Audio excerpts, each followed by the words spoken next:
Welcome back live from Jets Camp here on SNY and WFAN. Evan and Tiki live here with the newest former, but again, current New York Jet, and that is Morgan Moses, who's back for stint number 2. Morgan, thank you very much for coming on. How are you? Thank you for having me. I'm doing great, man. That good old song of Wahoo. Hey, man. Sing it or I knew he was going to bring it out, You man. know it. Hey, I can't not bring it up, once bro. you bleed blue and orange, man, it's over with, right? That's for sure. You get back? You've been back For recently? life, man. I went down for the spring practice this past year. It was awesome, man, just to see the guys rally and just, they've been through a lot, and they finally got a coach that's putting their stamp on it, man. So I feel it, man. I feel it. I feel it. For those who don't know what we're talking about, me and Morgan both are alumni of the University of Virginia. The great University The great University of Virginia, the Cavaliers, the Wahoos, whatever you want to call us. Can I clarify for the audience, when we think of blue and orange in New York, we think of either the Knicks or the Mets. I mean, we're not thinking of Virginia. No, true.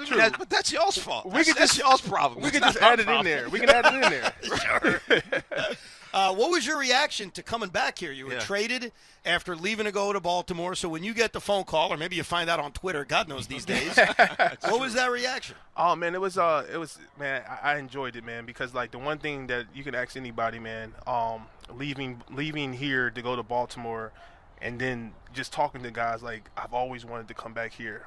And the reason is that I had a lot of unfinished business, Like 1 year stint here is not long enough to put your stamp on something. And like I've always lived by, like, you always want to leave the place that you go to better than what you found it. And I believed in the culture that, I was here with Coach Saleh his first year. So I believed in the culture. And I think I said this like one day on an interview. I was like, winning is around the corner, Right. And that following year, they went and got Sauce, Garrett, Right. Brees and Jermaine Johnson, like some guys, bro, right? And so even being in Baltimore, I love those guys out there, but I watched every game, that defense, dude. Yeah. That defense, man, it's phenomenal. But it's just a fresh breath of air being here, and I'm glad to be with the guys. He said, forget Lamar Jackson and going to the AFC Championship game. I want to do it in New York with the Jets. But you talk about coming back, and, it's better than when you left. And it's obviously because of the skill. Yep. Right? You talk about Brees and Garrett Wilson. There's some playmakers, like game changers on this offense. And obviously now Aaron is here when you're back. As you think about the expectation of this offense, we know where the defense is. We just talked to, Solomon and Quincy. Like, what is the expectation for you guys offensively? Because there's some talent here. Yeah, man, you look at, what happened last year, and you say, hey, you win 7 games with probably arguably the worst offense in the league, right? Yes. And then you say, hey, like, this defense is a top 3 defense, right? So you get Aaron back. You got Garrett Wilson, who's phenomenal at what he does every day.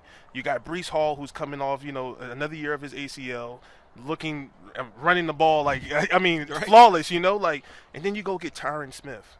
Then you got AVT, who can finally play one position and really just kind of dial in on that one position. And I had AVT when he was a rookie, so I know the type of football player he can be and what he wants to be and what he brings to the table. And then you go get John Simpson, who I was in Baltimore with as well, and he had a phenomenal year, the way he grew and manned that left guard position when we were in Baltimore. And so you look at all those pieces and you say, look, man, if we just put this thing together day by day and we come out here and get 1% better every day, we have opportunity to win this thing. Well, you look, obviously the quarterback got most of the attention on why the offense was as bad as it was last year, but you touched on it too. Like, the offensive line needs to be better, and this team made some great improvements, including yourself. When you look at this offensive line, one of my concerns that we all have is, well, how long does it take for them to gel? So you tell us. I mean, we're, I guess, halfway through training camp at this point. Where's the gelling at for this new-look offensive line? I mean, it's phenomenal, man, because we got a lot of different personalities, but then we all got a lot of similarities. Like, I played with AVT as a rookie. Like, me and Tyron come from Coach Callahan's tree. Yeah. So we talk a lot of football off the field and on the field about how we should block these schemes and things, because we've been taught by the same guy. And then John, obviously I played with John, and then Joe Tip, man, he's a phenomenal center, man, phenomenal guy. And just the camaraderie we're building every day in the room, outside of the locker room, outside at the guys' houses eating pizza and stuff like that.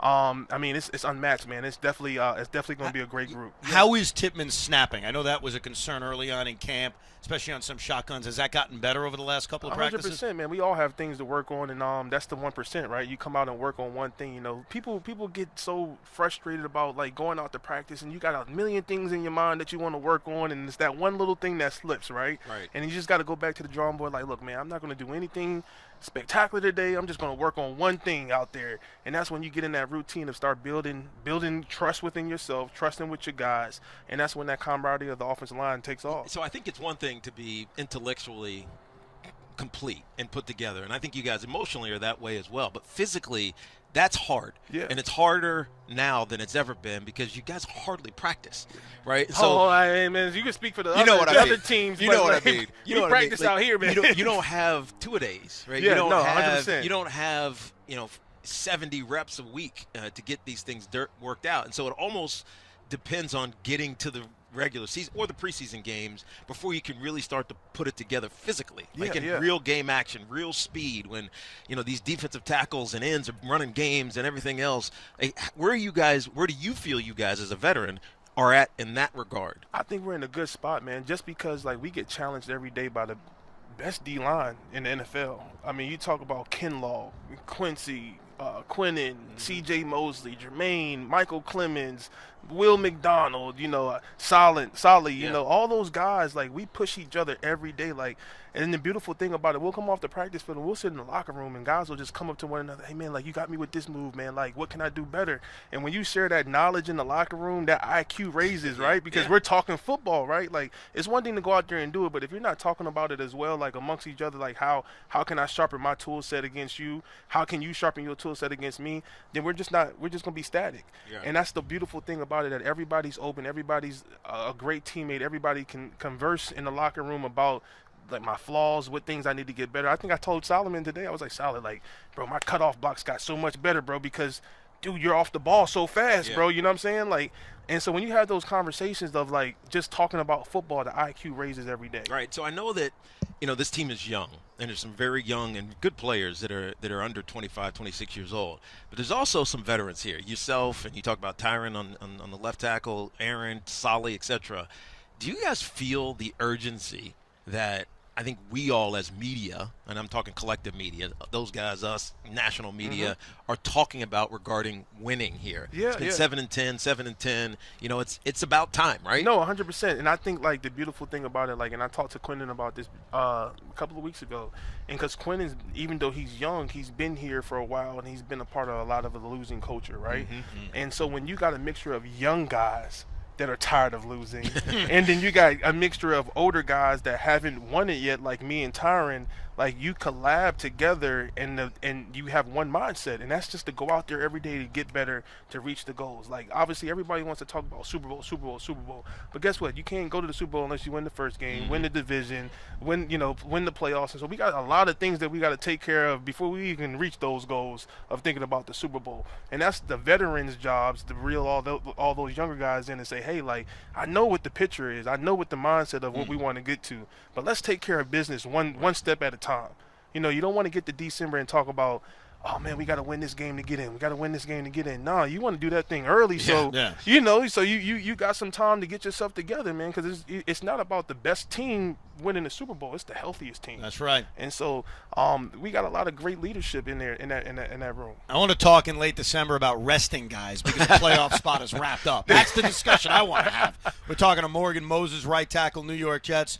Olu Fashanu. I love the fact that they went early, young offensive lineman, left tackle, but now he's working out at right tackle. What have you seen from Fashanu so far here in his rookie training camp? He's a sponge. And when I say he's a sponge, man, everything that we talk about in meetings on the field, just between me, him, and Tyron, like, he soaks it in and he digests it and he goes out there and puts the work. And when you have a guy that's like that, that's willing to learn and put the ego aside, right? Because, like, now you got these guys coming in, they got a little bit of money in their pockets now, right? And they were making money in college. Yeah, you know what I'm saying? So, like, but now, like, he's a humble guy, man. I met his parents the other day, man. Humble family. Comes from a great background, but like the dude just likes to work, man. Like, and he's not scared to ask questions. That's the thing. Like, if you're a young rookie, a young guy, and you don't know how to get it done, shoot, I'm 11 years in, and I still ask tiring questions because I want to know, like, because he's done it at a high level so much. And so when you have a guy that's willing to just say, hey, look, man, I don't know it, but can you teach me, show me what you think? And that way he can add those things to his tool belt. It might not look the same as Tyron, it might not look the same as me, but if he has that mindset of like, hey, I can approach it this way, it all works out. Right, you're making Tyron sound like the old head. I am. How does he look, Tyron? Like, that's the big question about it. Is he going to be healthy? How does he look to you? Man, Tyron is like, man, he's a freak athlete, dude. Like, I mean, you see him walking around here at 6'7" with a six pack, man. Like, he had the nerve today to tell me I had a dad bod. But it's all good, man. We all built different ways, but but no, man, just like his technique, how technical sound he is, and like we can relate to a lot of things because we came, like I had Callahan, he had Callahan in Dallas, I had him in Washington, and so it's a lot of technique things that we can pick each other brains about on offensive schemes or whatever the case is, and that's the beauty of it. Like, I'm not too old to like say, hey, I know it all. Like, I want to learn too. So like, if I get the chance to learn from a potential Hall of Famer, I'm going to ask those questions. Yeah, I think Morgan, there's this narrative about this Jets team nationally, and you hear it, and it's Evan likes to say this because he follows the Mets and the Jets. It's always like LOL Mets, LOL Jets. People like to laugh at the Jets. It's just the reality. But so you were here, you leave for a year, and you go to a highly successful Baltimore organization, and now you're back. Yep. What's the misconception that people don't know about this team internally as you see it now that you're back? Dude, I think, like, especially for me to leave to go to Baltimore, like you said, to a franchise that's done it well, right? Like, that was a learning step for me because I got to see it day in, day out, like how to prepare as a winning team. And so now I get to bring that back here. Because when I came here the first time around, I came from Washington, so I didn't do that much winning. I didn't do that much winning myself. So like, I got to learn, like, and then like, just like, bro. First of all, it starts with the head coach, Coach Saleh. Guys will run through a wall for him. There's not many head coaches out here where guys can say like, dude, like, I will die on the field for this dude. You know what I'm saying? And then you got, just the camaraderie of the whole team, like what Aaron brings to the locker room, what Sauce brings to the locker room, what Garrett. I mean, Garrett doesn't talk a lot, but you see his play every day out here, man. Like, there's not a day that goes by that he doesn't have a 50-yard touchdown. Right. And just like the guys challenging each other every day, and just like taking the coaching to the field, man. It's a wonderful thing, man. Like, this team is built for success, and like, we can sit here and play the paper champ all we want.